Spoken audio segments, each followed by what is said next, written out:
Hi, I'm Patrick Hoelck. You're listening and watching a new episode of The Love Show. I'm very excited to announce today's guest, Abel Ferrara, one of my favorite American filmmakers. I've been a big fan of his and his tenacity and his ability to keep making movies, year after year, day after day. He's a force. I talked to him today from Rome on Zoom. We talk about early days New York City. We talk about filmmaking from the beginning, writing. We talk about, why he got to work with such great actors. This is an exciting episode for me, so I don't want to just talk about it. I want to get going on it. I'd like to thank Brian Goodman, who without him this interview wouldn't have happened. He's a good friend and a phenomenal actor that I got lucky to work with briefly on my film, Mercy. Yeah, get ready for a journey. We talk about our struggles with addiction, recovery, and life as it is today. Hello. How are you? Yo, man, can you see me? Am I upside down or what's up? You're like that. I like it. It's all right. We can fix it. How's that? It's better. Let me just get two things set up so I don't waste a second of time. All right. How are you, sir? Good, bro. Abel Ferrara in the house. Yeah, here I am, man. Good to see you. Side of the world. You look healthy. Good to see you, man. You look healthy. Well, that's if you don't spend time trying to kill yourself. That's the result. I want to talk about that down the road if you're interested. Oh, can you do your phone sideways? And then can it go, what do you want, an iPad?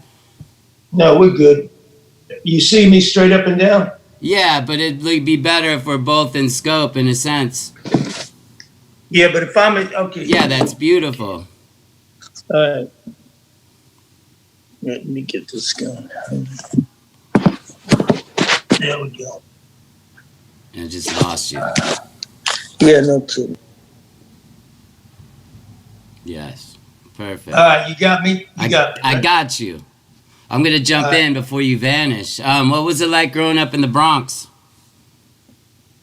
I spent like the first maybe 8-9 years there, then we moved to upstate New York, which was like kind of,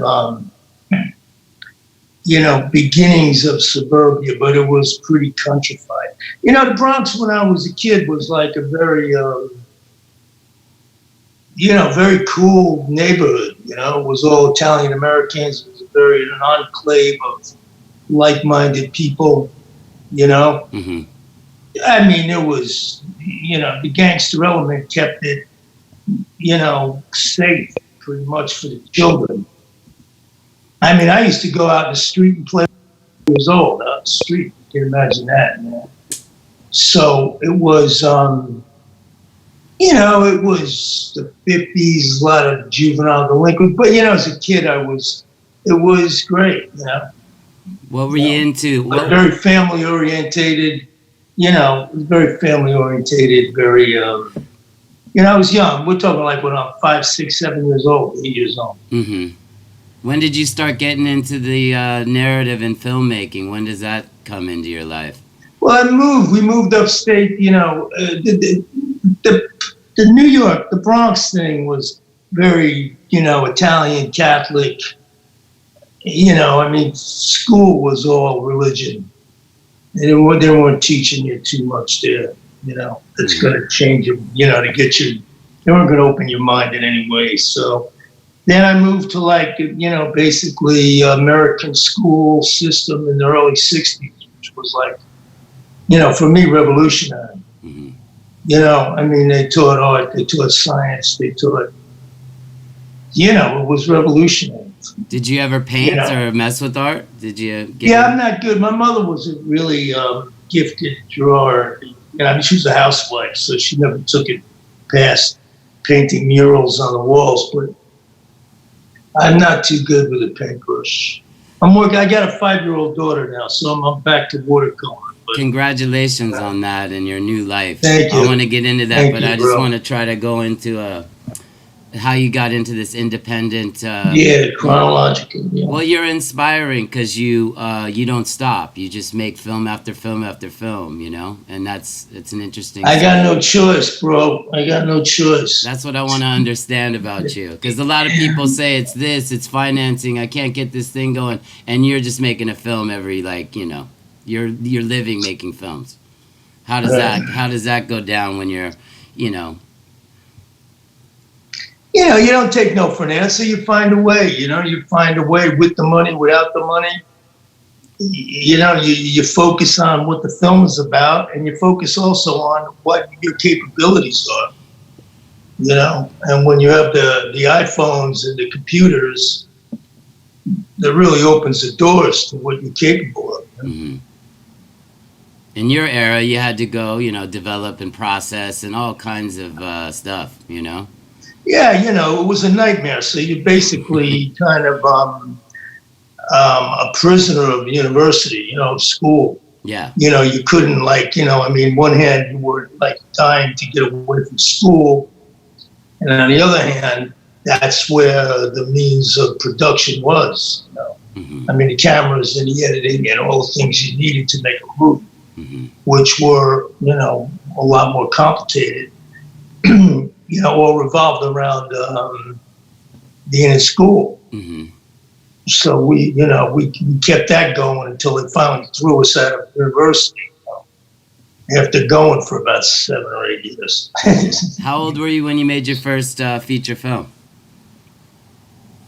25. Mm. But we had been making films since we started when I was 16. Wow.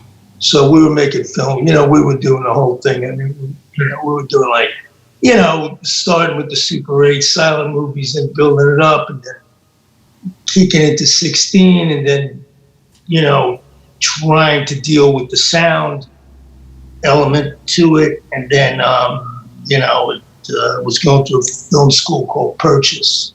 Yeah, which was I was there actually the first day they actually opened the doors. And that was an art school in New York, right outside of New York City. So we did a film kind of,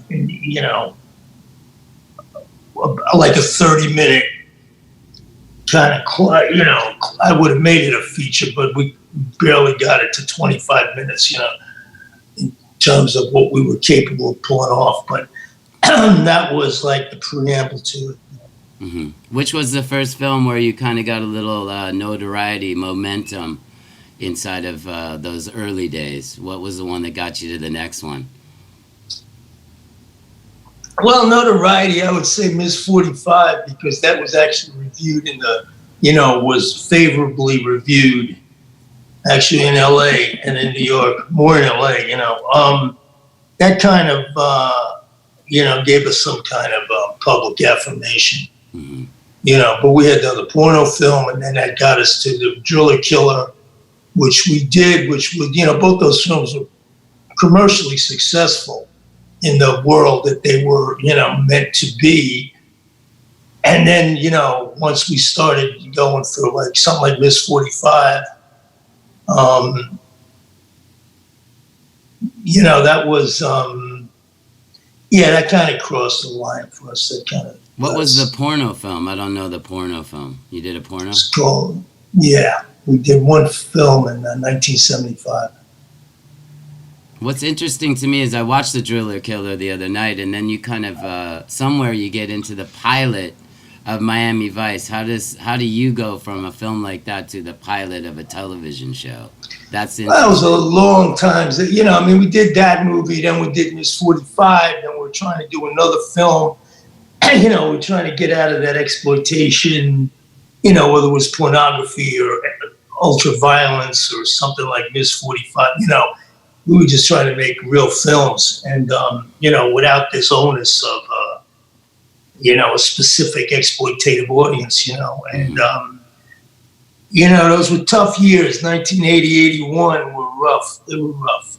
We had a film that we were trying to do that didn't get made. We put a lot of, effort and a lot of heartbreak. And then, we made a film called Fear City in Los Angeles. These producers in LA had seen a script that we had even written before, Driller Killer, which was called Fear City, which we shot in LA with Tom Berenger, Melanie Griffith, and Ray Dawn Chong. That was kind of a Hollywood movie. I mean, it was, we had to play the Hollywood game with it. But, we were out there, where you're in LA, right? Yes. Yeah, okay. So we were out there living there, and it was like 1982, 83. And then, the Miami Vice thing was just kind of out of the blue. A casting agent named Bonnie Timmerman, who was a friend of mine. Yeah, I know Bonnie. She's great. Yeah, you know Bonnie, right? Mm-hmm, So, Michael was just looking for fucking directors to do this thing he had. And then they called me up out of the blue. We were like, I was in New York freezing and starving to death. And, the next minute I was in like a white limousine on the way to Miami, it was like one of those Hollywood stories, you dig? And, but it was the very beginning. I didn't even know what Miami Vice was. I mean, I just got in the car. Well, they didn't know what it was. They didn't know what it was either, right? I mean, that's the pilot. Well, Michael had a pretty specific vision of what he wanted to do, but to do it as a TV series with changing directors, and he was in LA doing his feature thing, but he it was pretty much the kind of style shit that he was doing with Manhunter and Thief, and we were doing the same thing kind of. Mm-hmm. So he was very he had a very fixed vision of what the look of what he wanted. Yeah. I felt like it was very much your look. I mean, aesthetically, it looked like an Abel film. It's the pilot. I just watched it over again the other night. I was doing. Which was that Crime Story? It's Which the very one? first 2 episodes of the series when the partners meet, and Miami Vice. Yeah, you were the director. Yeah, but I didn't direct. No, I didn't direct that. No. No, that was directed by a black dude from New York, and I forget his name. That was pretty good. Yeah. And Michael was around for that. That was pretty cool, right? That was yeah. Yeah. They didn't. If they would have kept that up, that would have been all right. But it became what it became. Did you feel anyway? I was there for like episode. I don't know, like first. I was there in the very beginning. Well, yeah, you have the very first episode credit. That's what I found out, and I was wondering how you. No, I have the first episode credit of Crime Story. That was the other. Not the first episode. I have the pilot credit of Crime Story. You know what Crime Story was? That was like the next series that Michael did out of Chicago. Okay. And that pilot was pretty cool. Were you the same thing, the same looks, but we were all working in the same deal. The wet streets, the black, Were you a writer first or a director, or did it all kind of happen? No, I had a writer. I grew up with my partner who wrote all those scripts, like Ms. 45 and King of New York, and The Addiction, The Funeral. That was all written by my childhood friend. What's his name? His name is Nicky St. John. Do you still work with him? Nah, he stopped. He gave it up. He hated the film business. He hated everything about it. And he made it to like around 1997, and then he finally said, "That's enough." Yeah. Amazing. So, what was I going to ask you about? So you get a lot of writing credit. You do write, Now I write. No, I'm writing now. Once he left, then it was like next man up. You know what I mean? Yeah. We had to learn how to write. I mean, I wrote Bad Lieutenant with Zoe. Lately, I've been writing, so. Yeah. I really like. I want to get into that because I really liked the Tommaso. It was a really. Right. It's a beautiful film. I watched it a few times. Yeah. I hadn't watched one of your films in a long time, and it popped up, and I went and saw it. But I don't want to get there yet. Tell me about the Buddhist Catholic. I have similar upbringing as you with that. Really? Are you a Buddhist? I was a Catholic kid. We were pushed around with all that, and then got into Buddhism when I got sobriety and got sober. Just kind of went into different stuff. But I wanted to hear from you about your Yeah, well, that's my story. That's the same my story. Yeah. I was, I was some kind of, I was raised Roman Catholic, so I had that in me. But I wasn't living a very Christian life, although I thought I was. Mm-hmm. And clung to the crucifixes and all that.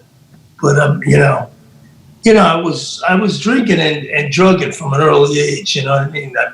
Actually, not that early considered the kids nowadays. At least I made it to 17. You know what I mean? Yeah. I had those years, like say between 12 and 17, which so many of our guys in the program, they didn't have that. No. Yeah. Yeah. And those are 5 years that I thank God for having. That I wasn't off to the races when I was 11. Yeah. Do you feel like do you feel like you returned to the age you stopped at, you cut out at? Some people feel like, when you start. Yeah, I think definitely. Yeah. Then when you stop, you return to your emotional. Yeah, no, I feel like, man, I feel like a kid, man. Mm-hmm. I'm 69. I feel like I'm 19. Yeah, you Well, you work talking like about making movies. Well, it's what we do. It's what we love doing, and it's life giving. It's nourishing. Mm-hmm. It's and we can do it. Yeah. I have my mind, I have my physical body. People support us, so to a degree, and why the fuck not? Yeah. It's not a gig you retire from. You know what I'm saying? No. Do you do you write for specific actors, or does that how does that work with you? Or do you write something? Well, Willem has been with us. Well, Willem has been with us for 7 films, so I'm pretty much thinking about him. It's like the group. Mm-hmm. We have our filmmaking family, and he's the actor in it, pretty much. So lately things I've been thinking about are all kind of male orientated that anybody at any age could play. Mm-hmm. So you've worked with the best, and it's amazing. You have a crazy I've been lucky crazy resume. Yeah, I've been lucky that way. Was it the material, or were you just walking around New York and you had a bunch of friends and they came around things, or how did it work? Or were you dealing the actors? Yeah, like the crew? How do you work with the Walkens and Larry Fishburne and all these people? How do you get Fishburne, like Caruso, those guys, they were my contemporaries. They were, I grew up with them in a business kind of thing. Mm-hmm. I'm happy a little older than them, but I was Walken was somebody like Walken or Keitel. They were like people that we learned from, mm-hmm. and they were more of our teachers, mm-hmm. as opposed to our contemporaries. Mm-hmm. And I was lucky that they wanted to work with us. Yeah.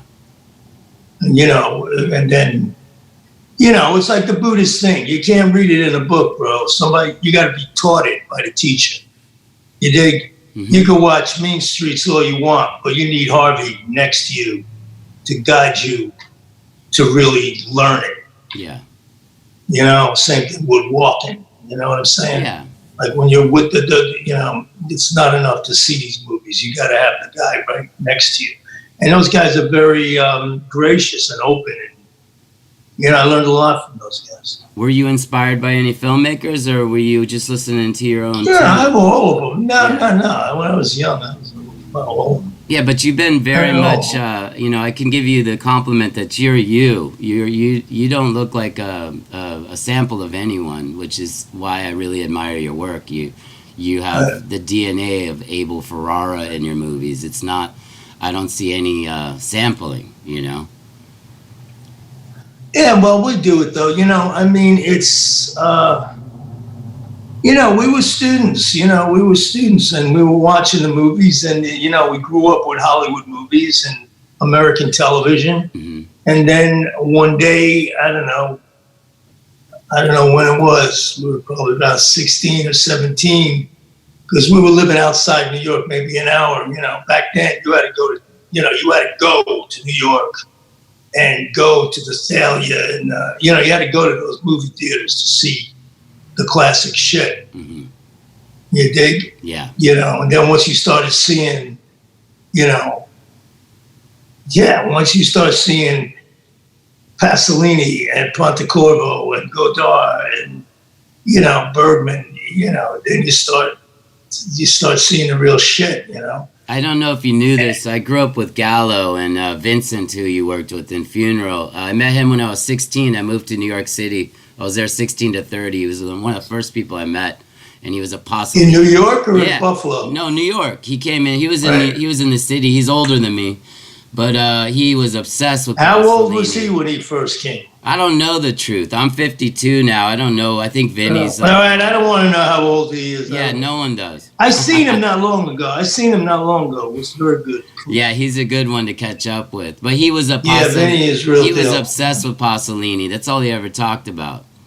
Yeah. I love that you made that movie. It was pretty amazing. Yeah, no, I'm happy I made that one.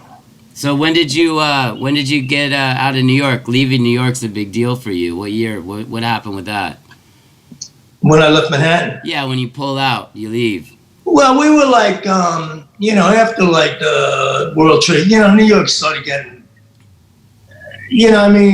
were you around when I was in 9/11? LA. I was in LA. I had already moved back. I came back when I was 30. I'm 52 now. So I missed it. Yeah.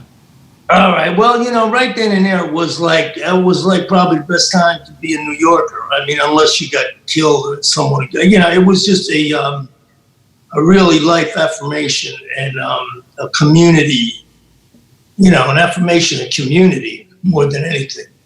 And the months surrounding it, and then it became a real estate deal, and we were like out. People who liked the New Yorkers were just priced out. Mm-hmm. You dig? Yeah. And also whatever negativity towards New York as a place to shoot. It was a couple of tough times. We always had a foreign game going, finance Europe wise. You dig? Mm-hmm. Plus I'm Italian, so it's not that I have family in Italy and I have friends, and so I came to Rome to shoot what became Mary and Go-Go Tales, right? Mm-hmm. But I was going back and forth between New York and Italy, say from 2002. Then around 2012, like I was like at the end of my, use, I was like, I was trying to get sober like for 3 or 4 years. This is when my Buddhism. I made a film called Mary, which was about Mary Magdalene, and we went to Jerusalem. And I don't know, have you ever been to Jerusalem? I have not. Well, when all this shit calms down, if it ever does calm down, that's a trip you should make, because it really, I just got the affirmation of Jesus, but Jesus in a Buddhist sense, and Jesus as a, the Bible as a revolutionary political tract, and, these guys as teachers as opposed to gods, Mm-hmm. Mm-hmm. And then I was with a chick who was Buddhist and a, yogi and all that, and vegan, so it was like thrown into that, but I was still using, so I was thinking I was like a good meditator and I would go on retreats and do it all thing, but I was doing, you can't snort heroin and then think you're having a great meditation, like it doesn't work like that. Yeah. But I thought it did, you know what I mean? I was very delusional at the time. And then I was going in the program and trying to get sober, and I couldn't do it, man. It was like 2008. All the guys around me that I had worked with for pretty much my whole life were all in the program. It was all working for them. But I still couldn't get it, But around 2011, I stopped drinking on some miraculous day for no reason. but I was still using, I was still using the dope and the coke. And then I was like really at the end of my game, broke. I was like in a bad spot. And but I've been in bad spots before. You know what I mean? I mean, it was, I couldn't even say it's your bottom because I had been in places that would have been any normal person's bottom. Mm-hmm. And then I just kept going for another 10 years. Yeah. You did? Yeah. Then I was at a place where I was almost killed, blah, blah, blah. And then, the stories in Tommaso. And then again, I just, rebooted and stayed fucked up, stayed high. And then I finally came to I ended up in a rehab in South Italy.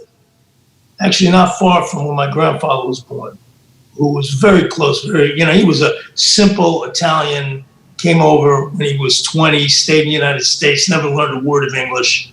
He's a pretty successful guy. But, anyone would look at him as just an ignorant fucking immigrant, but he wasn't,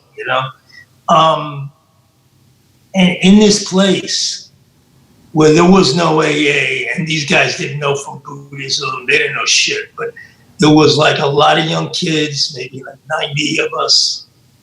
And, in this, and the guy who was running it was, very spiritual dude, even though he didn't even know anything about being spiritual. He was just a kind, loving dude. And in this kind of very farm culture, very, I got it, man.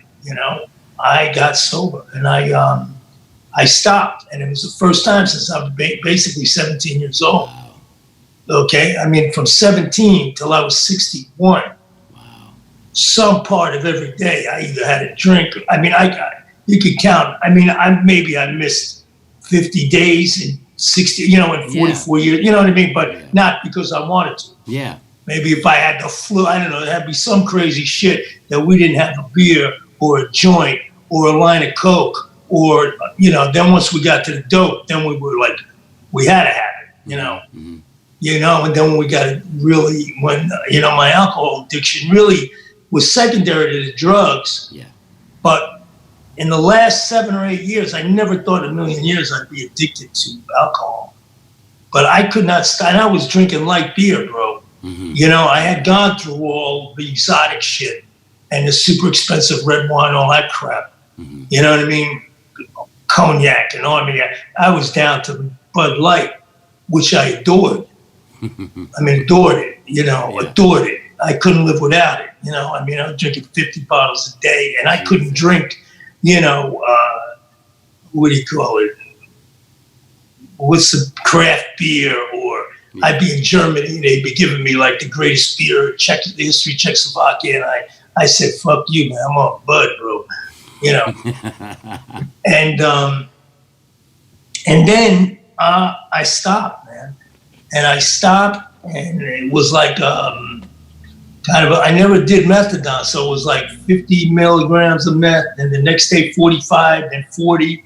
And after 10 days, I was off. So I didn't go through like a vicious kick, but it wasn't fucking easy, right? And then once I stopped, I remember that day, but I wasn't sober yet, even though I've been off everything. Maybe, it was like I was detoxed, but not sober. Right.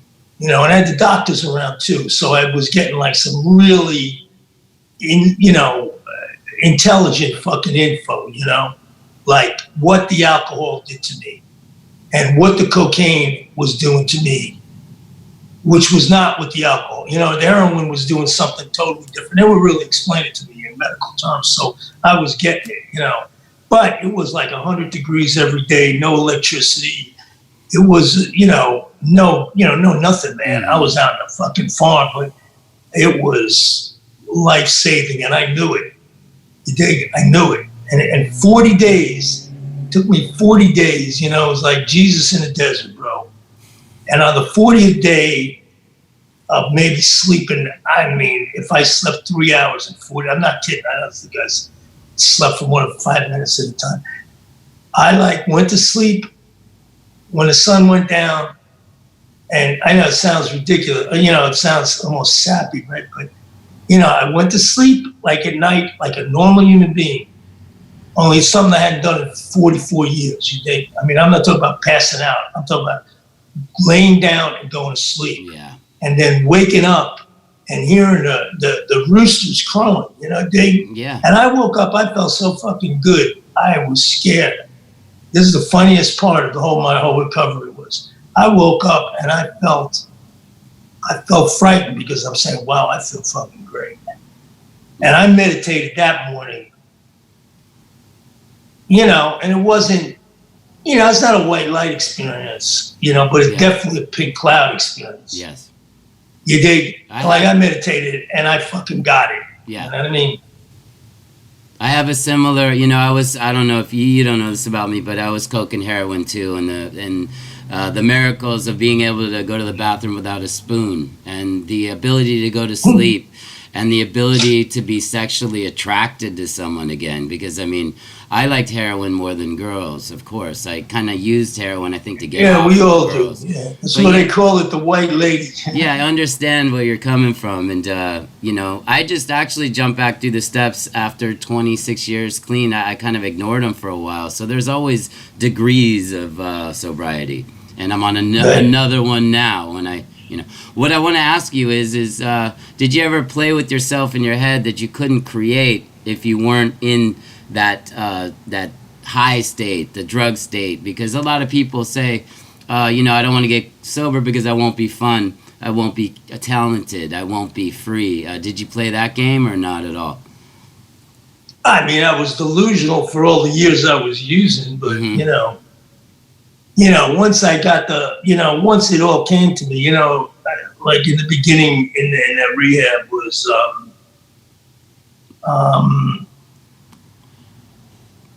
you know, all those meetings I went to high, I think I was finally getting a message, you know, either in my unconscious or remembering, you know, shares and things that were told to me. You know what I'm saying? And the reading, I was doing a lot of reading then. And in the beginning, I said, I didn't give a fuck if I never made another film. You know, that's how cool it was. Yeah. Not to be thinking about your drug dealer, not to be trying to put together money to fucking score, not to be waiting to be sick, you know, to be free. It was such a powerful fucking realization that I didn't give a shit. You know, the idea of whether I was going to make movies again, I didn't give a fuck if I did it. You know, we were right on in the middle of both Welcome to New York and Pasolini, right? Right. And I wasn't even checking my emails. You know what I mean? I didn't have a computer. I didn't want to have a computer, and I didn't give a flying fuck if I ever made those films and never did anything. Again, I just wanted to, you know, maintain that feeling of well-being, that feeling of freedom after like 44 years of slavery, especially the last 14 or 15. You know, they say it's a progressive disease. You know, the last 15 years were a fucking disaster. You know, when you look back at them, you know, sure, you know, you think you're creative and you think you're great and you think you're living an exciting life, you know. Yeah. And standing in the rain for 45 minutes waiting for a drug dealer when you don't even have the money for the drugs he's bringing. That's not that exciting, no, right? It's not. You don't feel like doing that now, right? You don't feel like hitchhiking downtown and fucking looking for some, you know. I would be at a dinner knowing that the guys were at least an hour away, and I'd say I have to go to the bathroom and, you know, come back 2 hours later as if I was in the bathroom for 15 minutes. It's the lies at a certain point. You're just lying so much you can't see the truth, is what I found with that whole business, you know? Yeah, I don't think I sat down for dinner once in the last 25 years of my life. You know, I mean, I had no use for going out to eat dinner. Now we do it, you know. People don't, sometimes I tell people, you know, we just sat here and had dinner and really had a good time. And, you know, well, now we're missing that because of the fucking pandemic. But, you know, now it's simple that, right? As simple as sitting having dinner or coffee with somebody. That's how the fucking we go. Yeah. But, you know. Rome got hit hard with the pandemic. I remember calling, I have a girlfriend there, and it was one of the first things I was getting reports from. She was saying how crazy it was getting. Is it lightened up? Yeah, it wasn't, you know, the worst part was in the north was Milano and those cities. So Rome wasn't as bad as there, but it was, you know, fucking last March and April was a fucking disaster. You know, it was like New York. What was it But like? you guys are what? You're still in the middle of it, right? Yeah, but you know, it's a lot in the media, but then I go outside and I see my friends. I just actually did a little acting role in one of my friends' movies, and things are coming back. You know, it's happening. It's there. What was it like returning? What was the first film you did when you got sober and you were present? What was the first thing out? Welcome to New York. Welcome to New York. Yeah. Well, you know, once I got out of there, so I was there, you know, and it's crazy because the program for the kids there is 3 years in this rehab. Okay. That's what gives the best results. Okay, and they've been doing this for 45 years there, and they actually get results. But the results are after 3 years. That's what it takes to change your fucking way of thinking, right? Mm-hmm. But anyway, I was there for 4 months, and then, they were in tears when I left because they didn't think that was even, and I knew it myself. But I was telling them, listen, I got a program I'm going to. I'm not really, you know, I'm leaving physically this place. I'm not leaving my recovery. Right.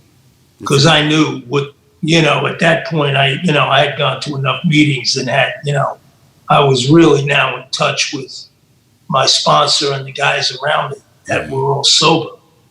And, you know, the first thing I knew was I disconnected from every single person that I used with. Mm-hmm. You know, and there were a lot of very close, creative people to me, you know. But, you know, the guys that get it. The guys that don't, I could care less. But, sure. You know, that was like a straight cut. I didn't even call to say goodbye. You know what I mean? No, you gotta, that's at the point where you're gonna live or die and you have to make the choice. And that's that. Yeah. That's it. Yeah, that's exactly it. When you wrote Tommaso, it's a very personal film, isn't it? They're all personal. I mean, you know, it's but this like, one's it is what like, it is. You know? This one's a lot of your life, I'd say. Well, it's about my, you know, we're using me as the starting point for the characters. So, you know, we were doing documentaries. You know, we did, when I got out of, you know, the first film back, when I got out of rehab, I went to Paris because I was looking for a place to go that I wasn't using. What year was that? That I didn't have any history. What year did you, what year was that? It's probably 2012, 2013. Okay. This was the year we made Welcome to New York. Okay. Probably in that period, I guess.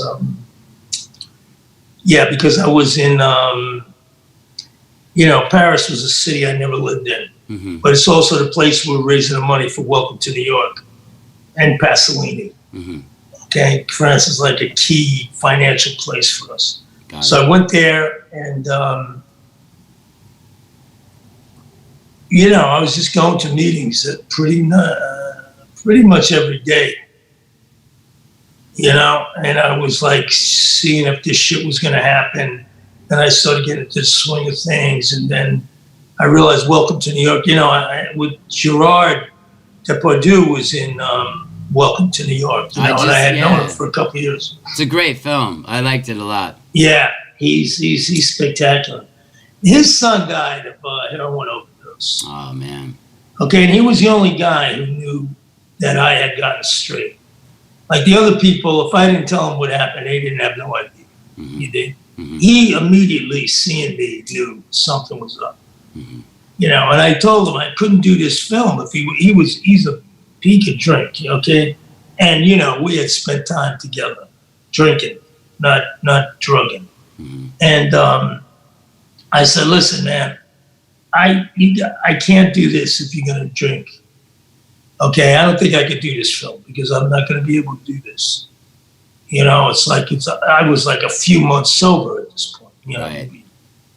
5 months, right? And he said, I won't drink. Wow. we'll go to New York. I won't drink, I promise. And he didn't. And then so I went to New York. You know, the editor, the DP, the other actors, they're all in the program. You know, my guys. So I had a very, you know, with New York from a different place. But, you know, I had to be careful because it was only 6-7 months since, or say, less than a year since you know, I'm walking down. You know, I got to watch where I got walking down. People are slipping bags in my pocket thinking they're doing me a favor. You know what I'm saying? Yeah.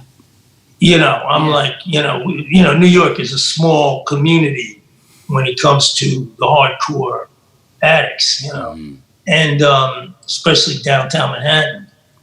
But, you know, it's a matter of, you know, people, places, and things. So I knew the neighborhoods I could be cool in. Mm-hmm. And, you know, we, you know, filming was great. You know, we did it. We all first time. We're all sober. It's beautiful. It's a very it's kind of like a very clean film for you. It's like visually very clean. It's big in scope. Welcome to Yeah, it was about addiction too. You know, and Pasolini was about addiction in a way also. So you know, then we went back to Italy and back to Rome. You know, we did these back to back, and I did this, and I met this very young chick. And Christina, who's in Tommaso. Yes. And she got pregnant right away, which is crazy, but it was cool. Mm-hmm. And, you know, we've been together, you know. Mm-hmm. And the baby's now 5 years old. So. How many kids do you have? I have 2 daughters that are like 33 and like 27. Mm-hmm. You know, but, you know, I raised them and, you know, we have a lot of issues. But, you know, even with them, things have gotten like a zillion times better. I bet. Now that we could confront the fucking problems. Yes. In Tommaso, where was that the character imagining that the girl was having those moments in the park, or was that happening? Well, you know, who knows? You know, I mean, you know, Law of the Jungle, bro. You cheating on your old lady, you can rest assured she's cheating on you. Yeah. You know, so. What's next? What are you up to nowadays? Let's go present moment. What are you looking at on your phone? We're doing I'm working on a film called Zeros and Ones. We're going to shoot with Ethan Hawke, hopefully. In Italy? Yeah, in Rome. What's day to day in Rome like? What are you doing out there? It's cool. Pandemic wise, it's cool, but the kids are going to school, which that's a whole Pandora's box right there. Mm-hmm. So all the kids are going back to school. People are pretty much working. Everybody's masked up here. They're very people have a lot of respect for old people because they live with them and they're with them. And, you know what I mean? There's no such thing as, you know, the grandparents are in the house, you know. Yeah. You know, so there's a lot of masking and a lot of, you know, people are careful with other people, especially old people like me. You know, there's a lot of respect even if people don't even know who I am just because I'm old. You know what I mean? You don't carry yourself like an old guy. You still got a lot of... Yeah, I know, but, you know, when you're 70, you know, I'm 69, you're 69, you're not 29. So anyway, but the point being is, there's no tourism here, and tourism is the cash cow of the town. Right. And so all the people I know and all the, you know, the bars, meaning the cafes, the restaurants, just the people in the neighborhood, you know, they're suffering, bro. You know, they're really suffering. It's an economic gut shot. And, you know, because the United States is not coming around, no one's coming. And the Russians aren't coming because it's worse. It's just as bad there. And, you know, you take out the Russian, American, and Chinese tourists, and this fucking country is fucking hurting. Yeah. Especially this town. Rome is really hurting. Mm-hmm. So that's what's happening. But, you know, it's cool. It's a lot better than it was. When do you start on your next picture? Hopefully in November 16th. Oh, good. Fingers crossed. Yeah, no shit. Yeah, you'll get it. You're an unstoppable force, and I really, I really admire watching someone that just keeps going. Because, you know, I've had my ups and downs in this town with directing stuff. I've made a feature.